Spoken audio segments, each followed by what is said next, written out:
তাপপ্রবাহে পুড়ছে দেশ। গত কয়েকদিনে অসহনীয় গরমে রাজধানী সহ সারা দেশে মানুষের কাহিল অবস্থা।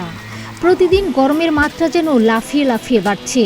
3 দিন ধরে দেশের সর্বোচ্চ তাপমাত্রা রেকর্ড করা হয়েছে চুয়াডাঙ্গায়। টানা তাপমাত্রায় দুর্বিষহ হয়ে উঠেছে সীমান্তবর্তী জেলাটির জনজীবন। এমন পরিস্থিতিতে হিট অ্যালার্ট জারি করা হয়েছে জেলায়। খুব প্রয়োজন ছাড়া বাইরে যেতেও নিষেধ করা হয়েছে। বৃহস্পতিবার বিকেল 3টায় চুয়াডাঙ্গা জেলার সর্বোচ্চ তাপমাত্রা রেকর্ড করা হয় 40.4 ডিগ্রি সেলসিয়াস। তীব্র তাপপ্রবাহে হিট অ্যালার্ট জারি করেছে জেলা প্রশাসন। খুব প্রয়োজন ছাড়া বাড়ির বাইরেও বের হতে নিষেধ করা হচ্ছে। চুয়াডাঙ্গা আবহাওয়া অফিসের এই পর্যবেক্ষক জানালেন, চুয়াডাঙ্গায় গত কয়েকদিন ধরে দেশের সর্বোচ্চ তাপমাত্রা বিরাজ করছে। বর্তমানে তীব্র দাবদাহ চলছে। আপাতত বৃষ্টির সম্ভাবনা নেই, তাপমাত্রা আরও বাড়তে পারে। এপ্রিল মাস জুড়ে তীব্র তাপপ্রবাহ বিরাজ করার সম্ভাবনা রয়েছে বলেও জানান তিনি। তাপপ্রবাহে পুড়ছে মাগুরাও। আর এই গরমে অনেকটা দুর্বিষহ অবস্থায় শিকার হচ্ছে সাধারণ মানুষসহ রাস্তায় চলাচলরত খেটে খাওয়া দিনমজুর ও ফুটপাত দোকানদাররা।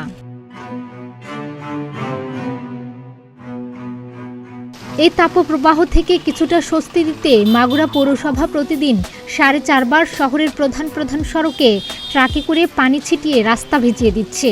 সাময়িক সুবিধার জন্য পৌর এলাকার সকল রাস্তায় পানি ছিটানো হচ্ছে, যাতে ধুলাবালি এবং রাস্তার যে গরমের তাপটা অসহনীয়, ওইটার থেকে কিছুটা হলেও মুক্তি দেওয়া যায়। এই কারণে আমরা নিয়মিত পৌরসভার পক্ষ থেকে পানি ছিটাচ্ছি। এদিকে বৃহস্পতিবার 6টায় দেয়া আগামী 72 ঘন্টার আবহাওয়ার পূর্বাভাসে বলা হয়েছে, লঘুচাপের বর্ধিত অংশ পশ্চিমবঙ্গ ও তৎসংলগ্ন এলাকায় অবস্থান করছে। মৌসুমের স্বাভাবিক লঘুচাপ দক্ষিণ বঙ্গোপসাগরে অবস্থান করছে। এ অবস্থায় শুক্রবার 6টা পর্যন্ত বাগেরহাট, যশোর, চুয়াডাঙ্গা, কুষ্টিয়া জেলাসমূহের উপর দিয়ে তীব্র তাপপ্রবাহ এবং দিনাজপুর, রাঙামাটি, চাঁদপুর, খুলনা, সাতক্ষীরা, বরিশাল ও পটুয়াখালী জেলাসহ ঢাকা ও রাজশাহী বিভাগের উপর দিয়ে মৃদু থেকে মাঝারি ধরনের তাপপ্রবাহ বয়ে যাচ্ছে এবং তা অব্যাহত থাকতে পারে।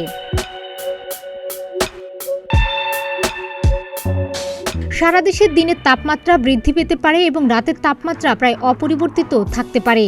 জলীয় বাষ্পের আধিক্যের কারণে অস্বস্তি বৃদ্ধি পেতে পারে বলেও জানানো হয়েছে।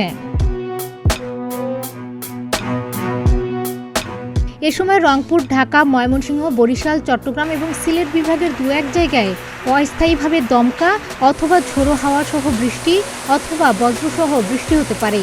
সেই সাথে কোথাও কোথাও বিক্ষিপ্তভাবে শিলাবৃষ্টি হতে পারে বলেও জানিয়েছে আবহাওয়া অফিস। এছাড়া দেশের অন্যত্র অস্থায়ীভাবে আংশিক মেঘলা আকাশ সহ আবহাওয়া প্রধানত শুষ্ক থাকতে পারে। ডেস্ক রিপোর্ট, প্রতিদিনের বাংলাদেশ।